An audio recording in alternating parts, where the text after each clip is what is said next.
Good evening, friends. My name's Jason Debly, and tonight's whiskey review is an American whiskey, Kentucky Straight Bourbon, Old Forester, an old whiskey producer, in fact, arguably one of the oldest in the United States, founded in 1870, I do believe, and continuously produced, according to their website, before, during, and after Prohibition.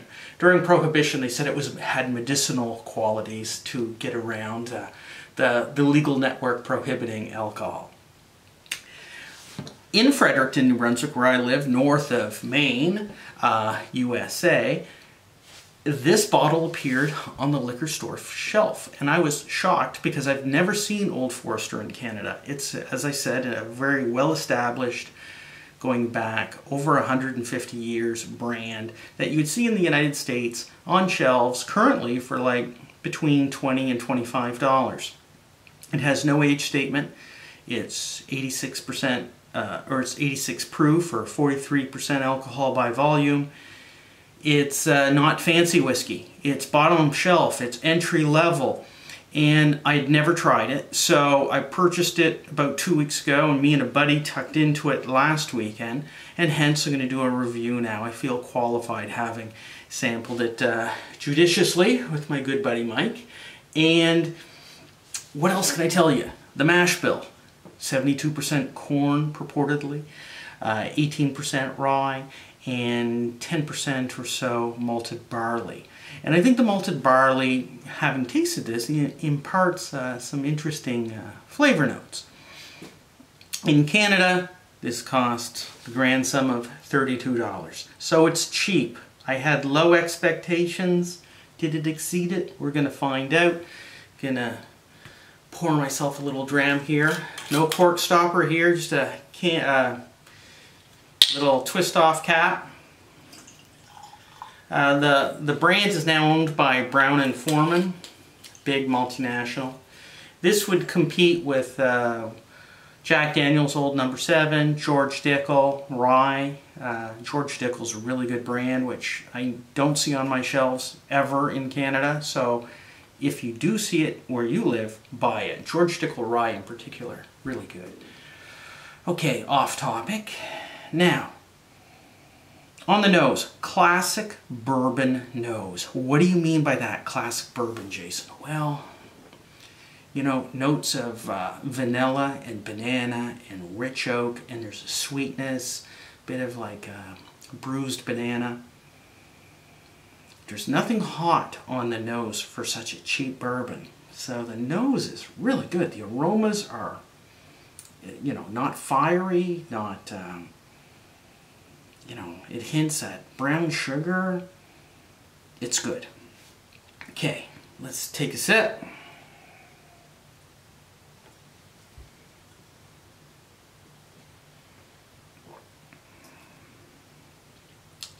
Initially sweet, quite sweet all the way through, with flavors of definitely maple sugar, brown sugar, caramel, oak, vanilla, a little bit of spice, and interestingly some complexity on the finish.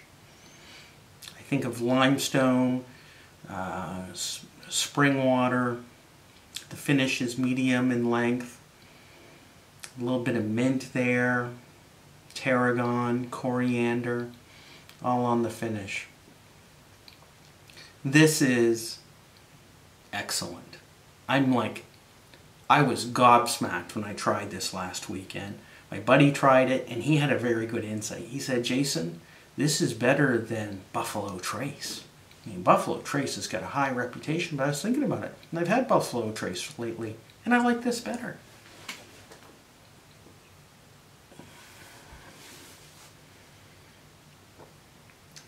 Let's continue that peer review. What about Jack Daniel's Old No. 7? Is this better? Yeah. I really like Old Forester, and I think a lot of it has to do with the fact that it's 43% alcohol by volume, which impacts the flavor profile, providing a lot of complexity, but it's not overpowering, it's not hot, and it's not simple.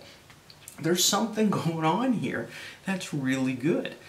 And I'm really shocked at how good this is.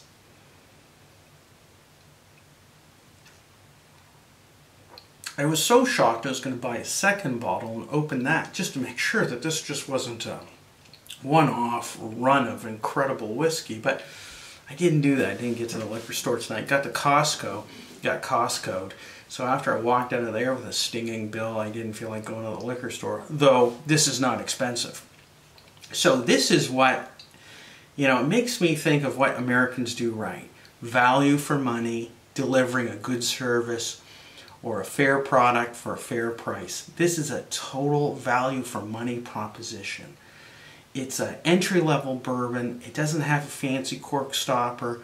There's no age statement on it, but it delivers a balanced yet nuanced flavors of brown sugar, caramel, coriander, tarragon, some kitchen spices, and vanilla and cherries. And it's just interesting, not too simple, keeps drawing you back for more.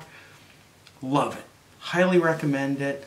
Old Forester, if you see it, check it out. And if you know this whiskey and you like it or you dislike it, comment below. Let me know what you think. But this is like the Teacher's Highland Cream of bourbon whiskey.